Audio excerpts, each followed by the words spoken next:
All weekend long, the narrative seemed simple.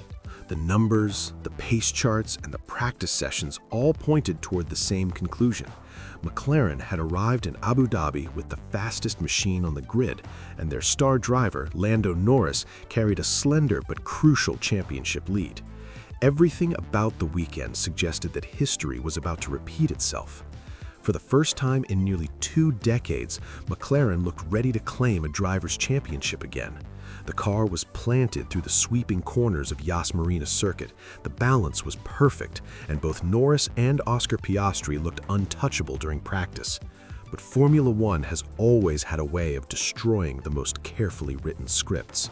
Because lurking quietly behind the orange dominance was a man who had built his reputation on moments exactly like this.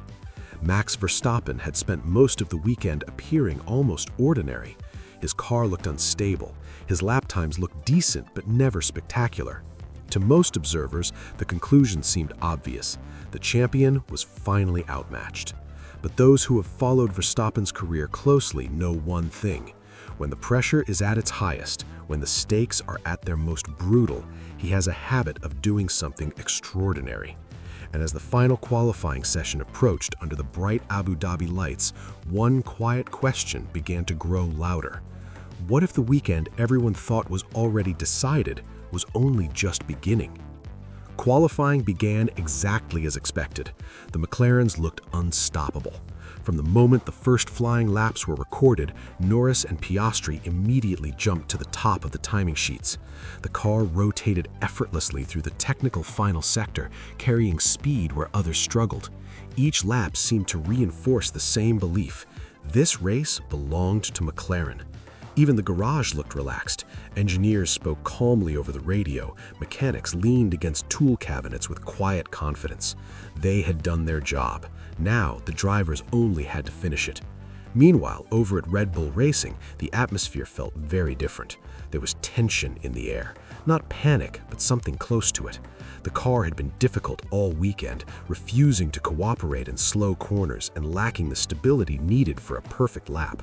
On paper, Verstappen looked like a driver fighting for second row at best. But inside the Red Bull garage, a different plan was quietly unfolding. While McLaren pushed aggressively through the early sessions, Red Bull played the long game. Instead of chasing every tenth immediately, they focused on preserving something incredibly valuable: fresh tires. It was a risky strategy. One small mistake could end the championship challenge instantly. But if it worked, if the final run went perfectly, then the entire story of the weekend could change in a single lap. And Verstappen was waiting for exactly that moment. When Q3 began, the tension around the circuit became almost physical. This was it: 12 minutes to decide the starting order for the most important race of the season. Norris rolled out first, determined to stamp his authority on the session. His lap was fast, very fast, and the McLaren garage erupted in applause when the timing screen confirmed it. For a moment, it looked like the script was still intact. But then Verstappen began his lap, and something immediately looked different. The car that had struggled all weekend suddenly looked alive. Through the opening sector, Verstappen attacked the curbs with an aggression that only a handful of drivers on the grid could manage. The Red Bull danced on the edge of control, yet somehow it stuck. The middle sector came next, the section where McLaren had dominated throughout practice, and suddenly the timing screens flashed purple. Fastest. Gasps spread through the paddock. By the time Verstappen crossed the finish line, the entire circuit understood what had just happened. He was on provisional pole. The lap wasn't just quick, it was devastatingly quick. And just like that, the championship fight had gained a new layer of tension, because now McLaren had a problem they hadn't faced all weekend: a champion who had finally arrived. The pressure now shifted squarely onto Norris. For months, he had carried the weight of expectation.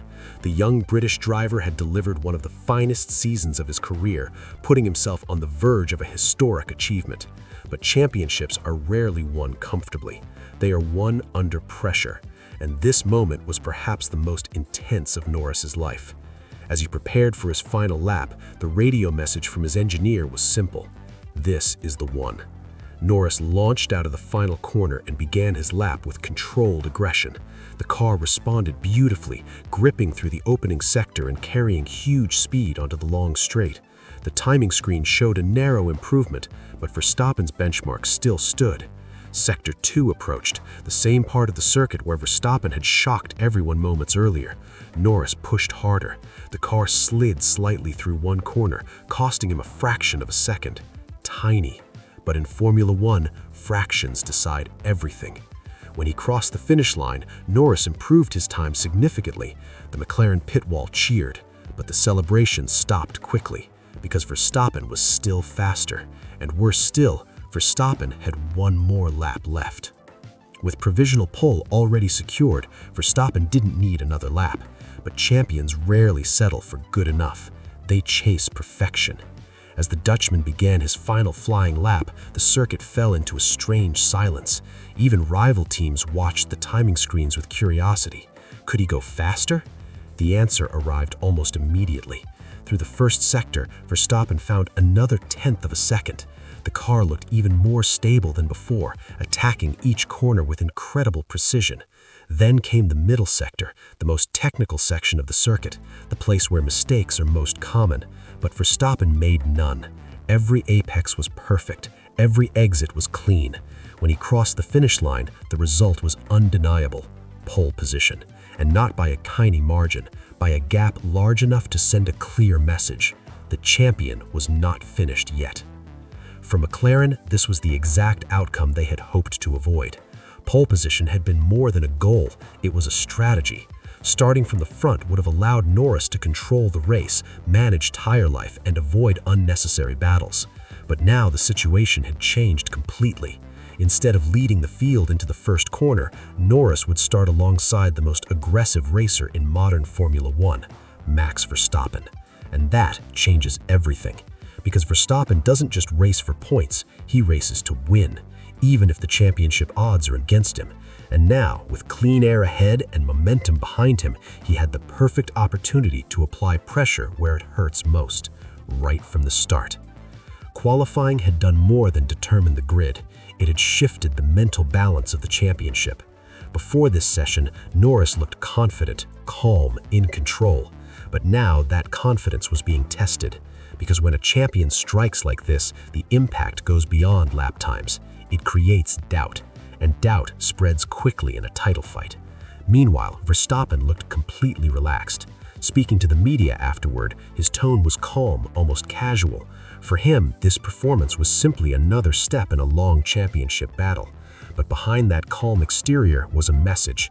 He was still here, still fighting, and still capable of winning. Now, the championship calculations had become brutally simple. Norris still held the advantage, but the margin was thin. To guarantee the title, he needed a strong finish. A podium would secure it. Anything worse could open the door for Verstappen.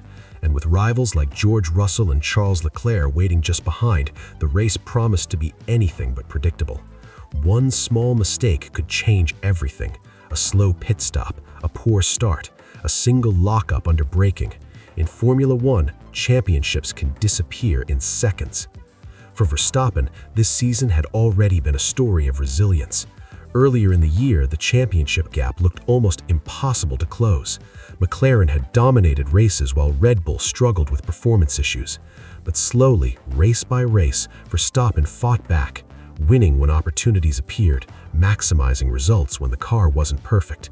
And now, at the final race of the season, he had placed himself exactly where every champion wants to be, in the fight. Pole position was more than a starting position, it was a statement. The comeback was alive. And so the stage was set. The lights of Abu Dhabi would soon illuminate the final race of the 2025 Formula One season. On the front row sat two drivers representing two very different stories. A young contender chasing his first world title, and a reigning champion refusing to surrender his crown. When the lights go out, strategy will matter, speed will matter, but above all, courage will matter, because this race will demand everything from both drivers. The script that once looked predictable has been completely rewritten, and now only one question remains. When the checkered flag falls, who will be champion?